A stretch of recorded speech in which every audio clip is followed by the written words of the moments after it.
THS, welcome to quarantine. Since most of the world is working from home, I figured I would too. Even though I already filmed from home.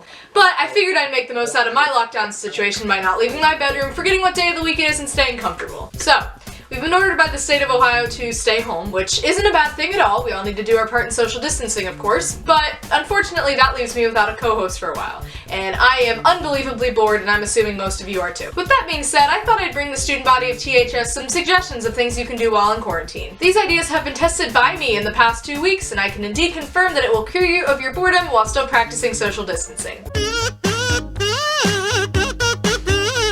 Idea 1. If you have pets, spend time with them. If you're a dog owner, I don't have dogs, so I don't really know. Take them on a walk, play fetch, tell them they're good boys. Yeah. If you're a cat owner like me and you come to find that all your cat does is sleep all day, you can play my favorite game, which is called How Many Goldfish Can I Put on My Cat Before She Wakes Up and Realizes What's Going On? Idea 2. Call your friends and do something dumb over FaceTime. It's just like the real thing, except there's a screen that's in between you guys that'll protect you from getting the virus. Last week, I spent over 15 hours on Minecraft with my friends, and every few minutes listening to one of them scream, "I'm in danger," every time he came across a threat.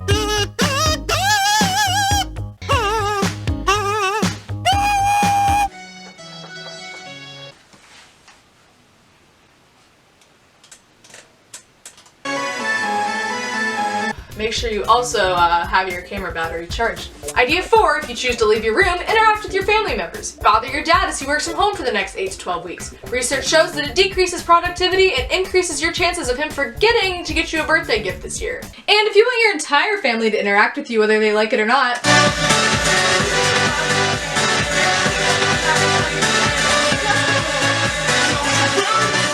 Idea 5, and you probably have seen this all over the internet from adults who have their lives together just a little bit more than we do. It's important to develop a schedule for your day-to-day at home just like you would have in school. Going to bed and waking up at a reasonable hour is very important to keeping your motivation high.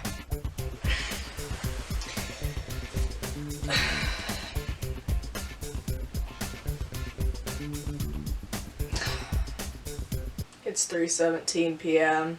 And make sure you're eating healthy foods and eating them at the appropriate times. Also, find a good spot to work that will keep you motivated and awake, and moving around to different places might be helpful as well. Idea 6, go outside and explore nature. Even if it's just sitting in your backyard, it's a good idea to get some sunlight and fresh air. Before my final idea, here's a rapid-fire list of alternatives that are just as good. Write something, record a song, make a short film, do it all at 3 in the morning. Here I am after doing that for 3 days straight. Do your schoolwork. Or don't, it's your grade. Learn something new. Last week I found out that you have to add water to soup, and boy was that a fun afternoon. Sanitize everything. Your bed, your desk, your computer, your hands, your favorite music stand that you may have borrowed from the THS music department with permission from a music teacher with promise to bring it back, your favorite pens, your diary, your VHS player, everything. If you feel sick, take all necessary precautions to prevent yourself from worsening, and do not go outside and self-quarantine to prevent the spread. Every time I feel sick, I just drown my oncoming illness with orange juice. It kills anything. Finally, idea 7. Do not hang out with your friends.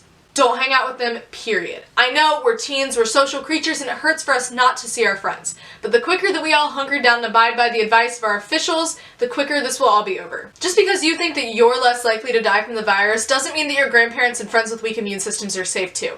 We could be silent carriers and ultimately be causing harm to those we love without knowing. If we don't all follow the rules, thousands or even millions of people will be infected, quarantine will go on under much stricter conditions, seniors will miss out on their final days of high school, college students will continue to be charged for classes that are nearly impossible to take online, and as a world, this virus will go on for much longer than anticipated. We are being asked to stay inside. At our age, past generations were asked to go to war. We should be a little bit grateful that it isn't worse and all do our part to flatten the curve. Since I'm doing my part and I have a lot of extra time, I will continue to release these segments on the Mass Communications YouTube channel just without a co-host for a while. I'd love to hear your thoughts on this. What are you doing to pass the time? What else should I do to pass the time? Are you gonna try any of my crazy ideas? You can leave your response on our Mass Communications Instagram or Twitter page, and I will share the best comments in a future recap episode. If you have a pop culture, entertainment, or internet-related story you'd like us to report on and or make fun of, please send suggestions our way. The pop culture and entertainment industries are kind of shut down right now, so let's hope something other than coronavirus memes happen on the internet in the next few weeks. As always, I'm Allison and have a great quarantine, THS.